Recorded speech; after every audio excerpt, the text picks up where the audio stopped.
Hello, everybody. So this is the second lecture of week 9, and we're just going to carry on with confidence intervals. This lecture is going to be broken up into 3 parts. We're going to concentrate on confidence intervals in the means, the first part, and then variance in this, proportions in the second part, and then finally variance in the third part. Okay, so we've seen the general form of a two-sided confidence interval, and by the way, we're going to concentrate on two-sided confidence intervals in this lecture. I mentioned how to compute one-sided confidence intervals. So if you do have to do one-sided, the only difference is that you use either plus or minus on its own, and Z alpha or T alpha without dividing by 2. So two-sided is alpha by 2, one-sided is just alpha. Okay, so general form of a two-sided confidence interval is something plus or minus something times something. The first something we're going to put our estimator in, and the second something is going to be either Z or T, and we discussed the rules for choosing that in the previous lecture. And the final is going to be the standard deviation of whatever you put in here. Okay, so standard deviation of this quantity here goes into the last thing. And so we're going to just fill in the various somethings as we go along. Okay, so let's start with, we've already seen this one, confidence interval on the mean, where sigma x is known. Because sigma x is known, we're going to be talking about z in our second something. And because it's a confidence interval on the mean, our estimator of the mean is x bar. So that first something becomes x bar, plus or minus z alpha by 2. And then the last thing is the standard deviation of this thing. And we know the standard deviation of x bar is just sigma x over root n, so we automatically get this confidence interval for confidence interval on the true mean mu of x. Let's look then at what happens if sigma x is unknown. We're going to now approximate the unknown standard deviation with s of x, where s of x comes from s squared, which is 1 over n minus 1 times the sum of the squared deviations between xi and x bar. We know then that when we standardize this particular quantity, x bar, we are not going to use the true mean, because true standard deviation, because we don't know what it is. We're going to use this random sx. So we have 2 components of randomness in this standardization, and so we call that one t. So x bar minus mu of x over sx over root n is t, with nu degrees of freedom, and nu is equal to n minus 1. And our confidence interval then becomes x bar plus or minus t alpha by 2 with n minus 1 degrees of freedom times the standard deviation of x bar, which is sx divided by square root of n. And sorry, this is the sample standard deviation. Okay. Okay, let's illustrate that with an example. If we refer back to our example about the iron cores, and let's assume now that both the mean and the variances are estimated in that problem. Previously, we had that the true variance was 225. Now we're saying that the sample variance is equal to 225. The x bar was 960 in example 6.3. We're going to use the same x bar here. And how does this change our 95% confidence interval? Okay, so we're told n is 25, x bar is 960. Now s of x squared is 225, so sx is equal to 15. And as mentioned, since we no longer know the true standard deviation, sigma x, and this is a confidence interval on the true mean mu of x, we must use the t distribution. Okay, and I should point out that in order for this to be accurate, the x's themselves must be normally distributed.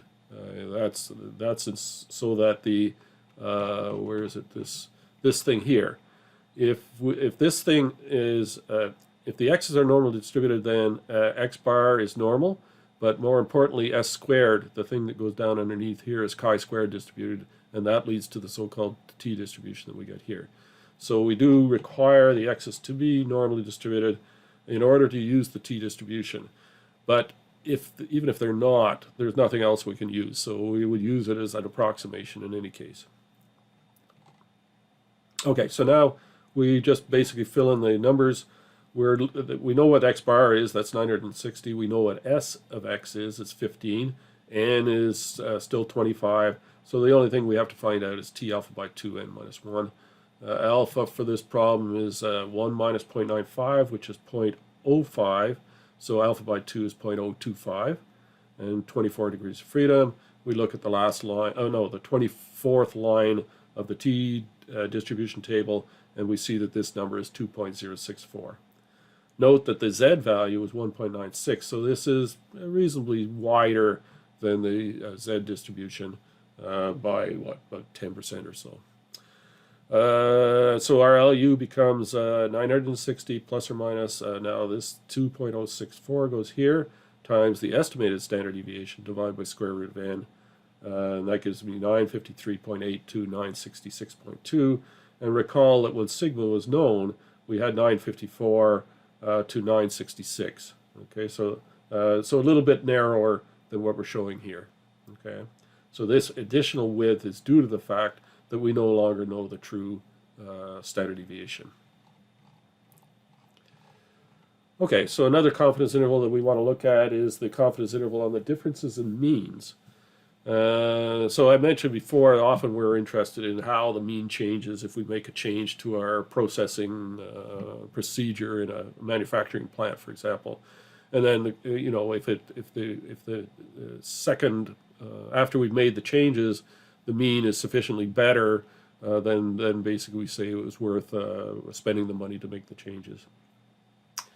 For the differences between two population means, we're going to consider three cases. The first is where the sigmas are known. Okay, this one is relatively straightforward. We're just going to use the z distribution for that. The second is where the sigmas are unknown, but we're going to assume them to be equal. If they're unknown and we have two different sample sizes that we've used to estimate x bar 1 and x bar 2, then we run into trouble defining the number of degrees of freedom here. So what we're going to do is assume sigma x1 and sigma x2 to be the same. This is not an unusual assumption.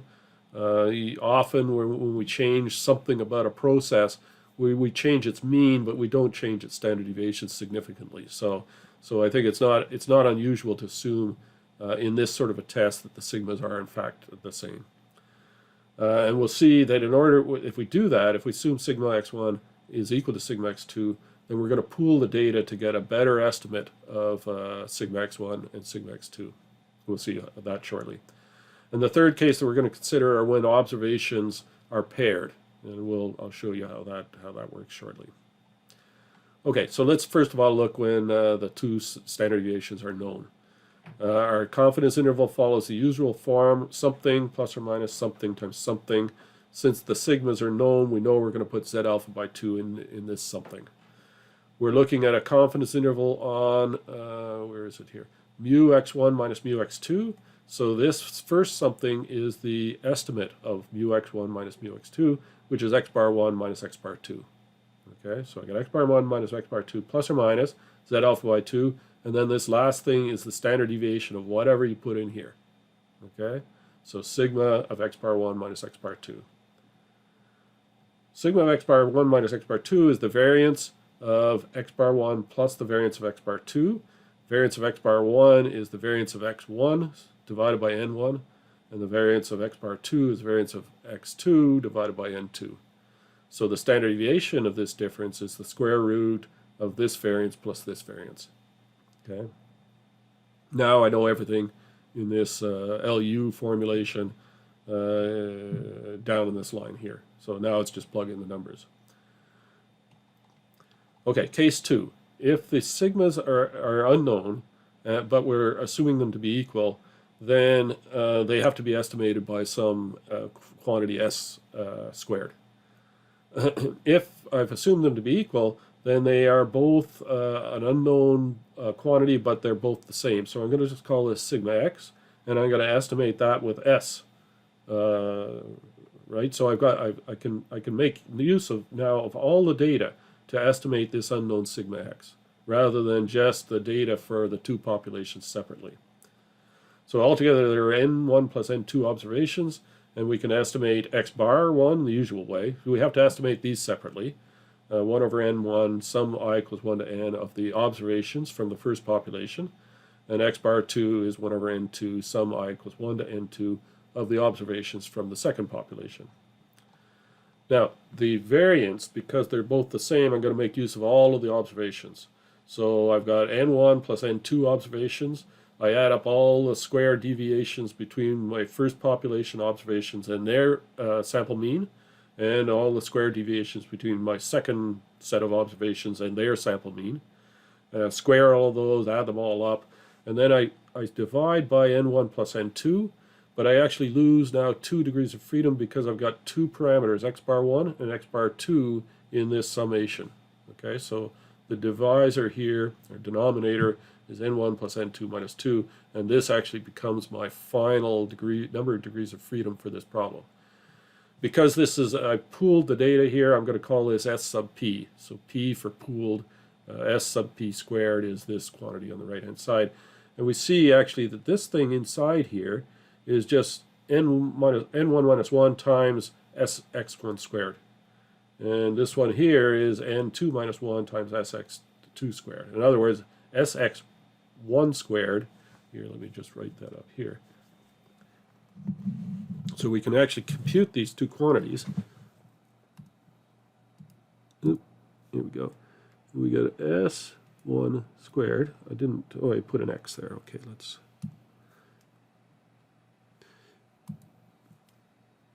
x1 squared is equal to 1 over n1 minus 1 sum x1I minus x bar 1 squared.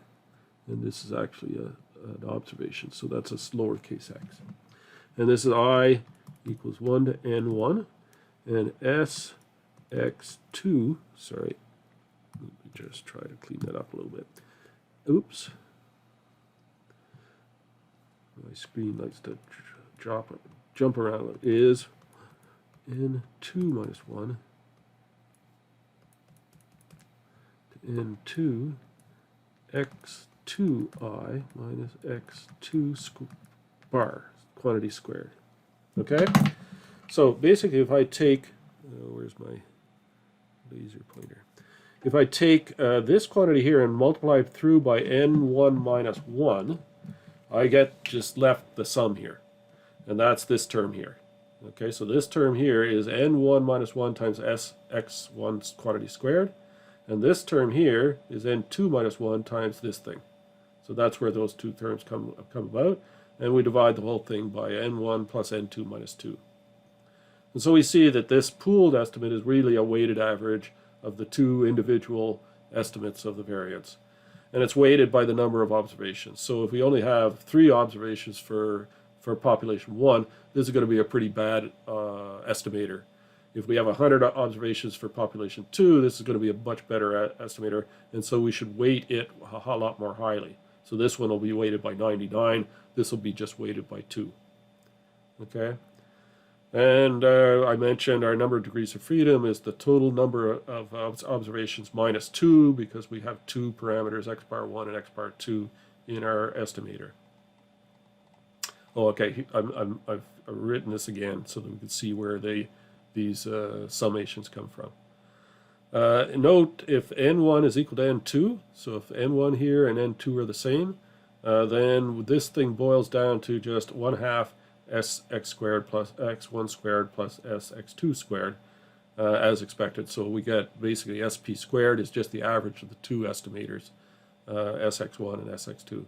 Let's just consider if n1 and n2 are both 10, then I got 9 here, and underneath here I got 18. 9 over 18 is just 1/2. Okay. Okay, so given all of this, our confidence interval becomes the same as what we had earlier. That was way up here for the when the sigmas were known. The only thing that's changing now is this thing becomes t, and these things become sp squared in here. Both of these terms are the same and become sp squared. So we see that down here. Okay, I've just written it so far as s of x bar 1 minus x bar 2.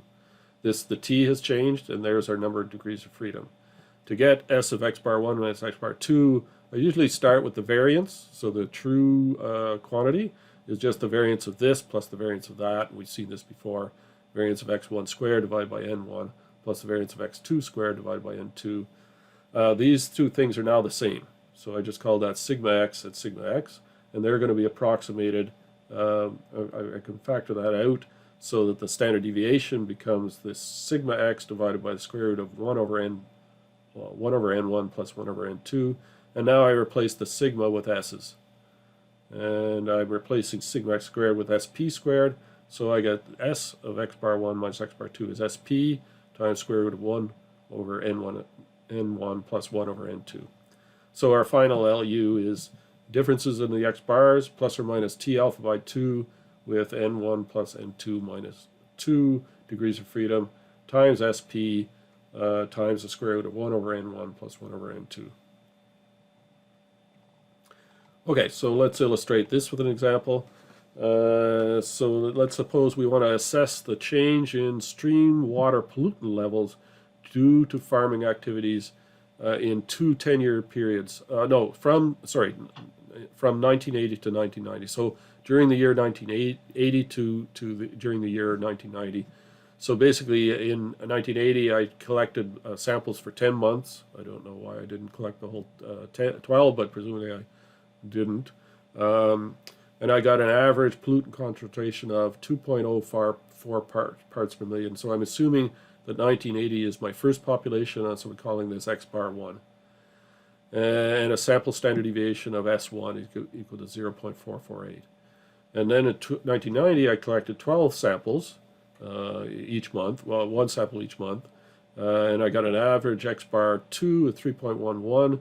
This must be also parts per million. It's quite a bit bigger than we had in 1980, so presumably it's indicating that there is an increase in pollutant levels due to farming activities. Sample standard deviation here was 0.771, which is reasonably larger than this, so you might question whether they're actually equal, the true standard deviations, but we're going to assume that anyhow. So the question is, find a 90% confidence interval for the difference between the mean pollutant levels for those 2 years. So here's the given information. From 1980, which is population 1, we have 10 samples. X bar was 2.04 and S was 0.448. For 1990, we had 12 samples, so N2 is 12. X bar is 3.11 and sample standard deviation was 0.771.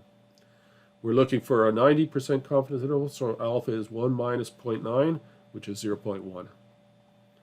Okay, so we use our usual form. LU is equal to something plus or minus something times something, and we just have to plug in the bits and pieces. We're talking about a difference between means between 1980 and 1990, so this is going to be X bar 1 minus X bar 2 is the estimator of that difference in means. Our sigmas are now not known, so we're going to use T here. And the last one is the standard deviation of this difference. In this case, it's sample standard deviation of that difference. Okay, so we don't know sigmas, so we're going to assume that they're unknown but equal, and then we're going to pool the data to compute the pooled estimate of the unknown variance. Okay, so our estimator basically for the variance, pooled variance estimator is just the weighted average of the two individual population estimates. Don't forget to square these. Okay, so this is an estimator of the variance is the average of the two variances, weighted average of the two variances. So I plug in my S1.448, square it, multiply by n1 minus 1, n1 was 10. Same thing for the second population. S2 was 0.771 quantity squared. I see my notation a little bit off here. I called this SX1 here and S1 here. These are the same thing. I just forgot the x's in this expression. And then I divide the whole thing by n1 plus n2 minus 2, which is 10 plus 12 minus 2. And I get SP squared is 0.4173, and I take the square root of that to get my sample pooled standard deviation of 0.646.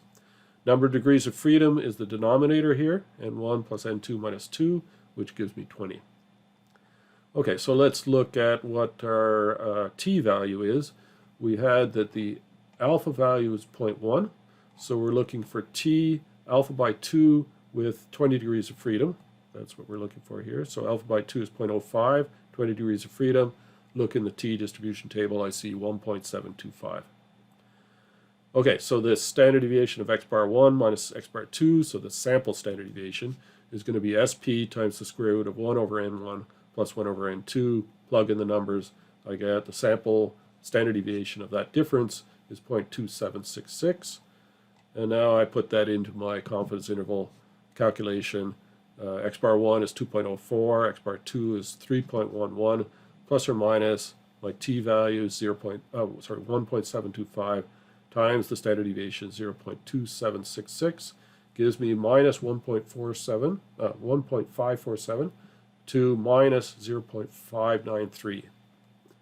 So basically we can say that we are 90% confident that the true difference in the means lies between those two numbers, minus 1.55 to minus 0.6, say.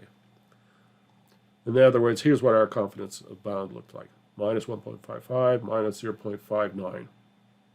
And here's 0. Since this range does not include 0, we could also say that we are at least 90% confident that the means have changed. Okay? If the 0 were in here, then it means that this difference could be 0. In other words, that mu x1 is equal to mu x2. But because 0 is not in here, it means that we're 90% confident that this difference is not 0. Okay? In fact, it's negative, but we've used a two-sided interval here, so we can only say that it's not 0 with 90% confidence.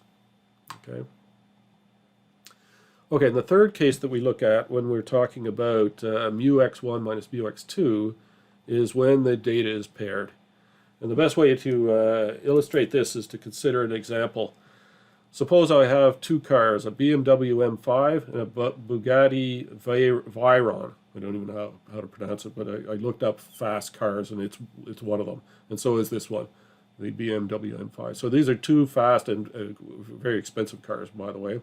Let's suppose I pick 5 random drivers at random from our class, and I record their driving times around the streets of Halifax. So I lay out a path, and I put driver 1 into the BMW and say go, and I time how long it takes that person to go around the track, and then I put the same person in the other car, the Bugatti, and time them again. So I got a series of 5 drivers, and I've timed them around the track. So driver number 1 took 98.3 seconds to drive the BMW around the track, and 104.5 to drive the Bugatti around the track, and so on and so forth for the other drivers.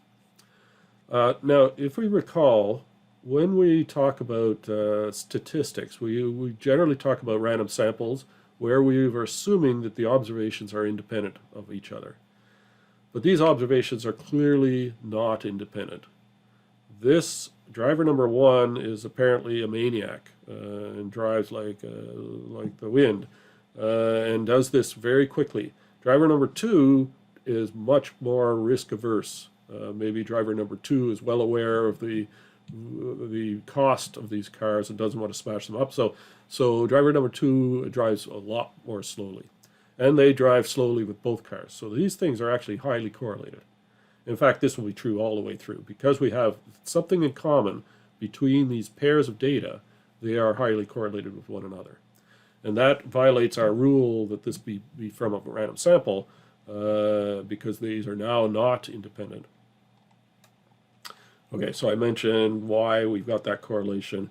What is the solution? Basically, the solution is to define differences between these things and then look at the differences. So we define DI to be the difference between the ith observation from population 1 and the ith observation from population 2.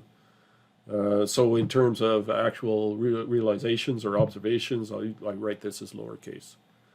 If this is the case, then the mean of D is just equal to the mean, the differences of the means between the two populations. So this is what we're looking for the confidence interval on. So what we now do is do a confidence interval on this. And so now we boiled this down from 10 observations to 5 observations, and now the observations are in this direction. And if each of these drivers is a different person, then it makes sense to imagine that these numbers here will now be independent. Okay, so we're back to our random sample problem. And usually I find this by just taking this table here and adding another line to it.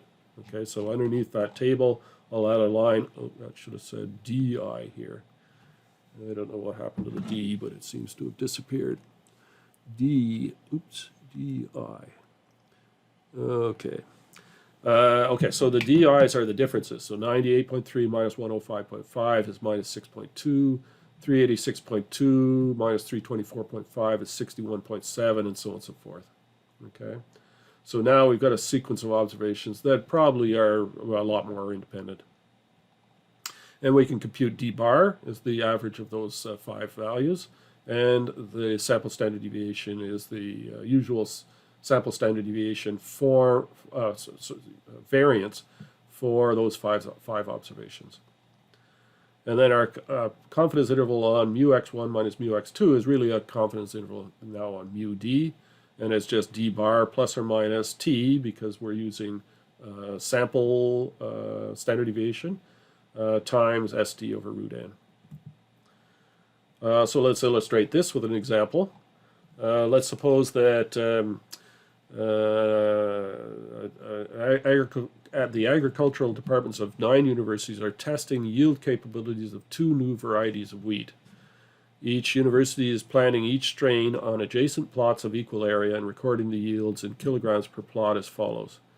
So basically it's saying University 1 has 2 plots. In one it's going to plant variety 1 of the wheat, and the other is planting variety 2, and these are the results that come out of that.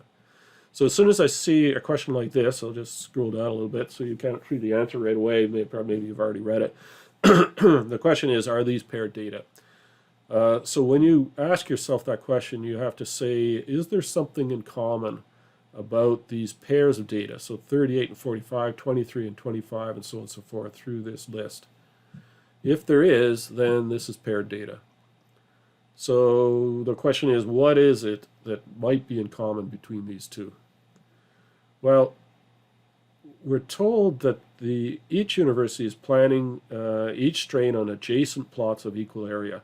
I think the commonality here is that these are adjacent plots. So those plots are going to see very much the same amount of sun. They're going to see very much the same amount of rainfall. Probably the earth quality is going to be very similar between the 2 plots. So I would think that if I saw a high yield in one plot, I'd probably also see a high yield in the other plot. Okay, and in fact, we kind of see that. This university number 2 has pretty low yields in both plots. University number 5 has actually quite high yields in both plots. So I would assume university number 5 is in a location where they get more rain, maybe more sunshine, depending on what the overall quantities are. But basically, better conditions for the wheat. So basically, yeah, these are paired data. Okay, so then that means I want to find the differences for there are 9 universities, and I create a new plot. I just compute these differences. I've got a series of DIs now. I can compute D bar, and I get minus 2.78.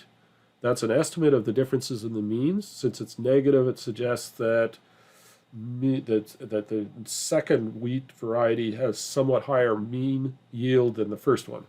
But it may be just random occurrences. These could still be the same. We have to check to see if the confidence interval includes 0 or not. Then the sample standard deviation of D is, sample variance of D is 1 over n 9 minus 1 times the sum of the squared deviations. And that gives me 20.94, so that the sample standard deviation is 4.58. Okay, so we're looking for a 95% confidence interval. That's what the question asked for. Yes, 95% confidence interval. So alpha is 0.05. We don't know sigma, so we're going to make use of t. So we're going to need t alpha by 2 with some degrees of freedom. The number of degrees of freedom is just the n for the d, which is 9 minus 1. So 9 minus 1 is 8. So I look in my table. Half of alpha is 0.025 with 8 degrees of freedom, and in the t table that gives me 2.306. And then our confidence interval is something plus or minus something times something. The second something we know is going to be our t value. The first one is our estimate of the quantity that we're looking for. So it's the estimate of this difference, which is mu d, which is d bar. And the last one is the standard deviation of d bar, which is st over root n. I know everything on the right hand side, plug in the numbers. I get minus 6.30 to 0.74. So we're 95% confident that the true mean lies between minus 6.3 and plus 0.74. Since this interval includes 0, we can have, at this confidence level, we can have mu x1 minus mu x2 equal to 0. In other words, the mu x1 and mu x2 are the same. So we can't say that we're 95% confident that these two means are different. Okay? But we could take a look at what our 80% confidence interval is. The only thing that changes here is that we now have 80%, so alpha is 0.2, alpha by 2 is 0.1, so we're looking at t of 0.1 with 8 degrees of freedom, which is 1.397. Plug that into my confidence interval, and I now get minus 4.91 to minus 0.65. This now doesn't include 0. So we can say now with 80% confidence that the true means are different. Okay?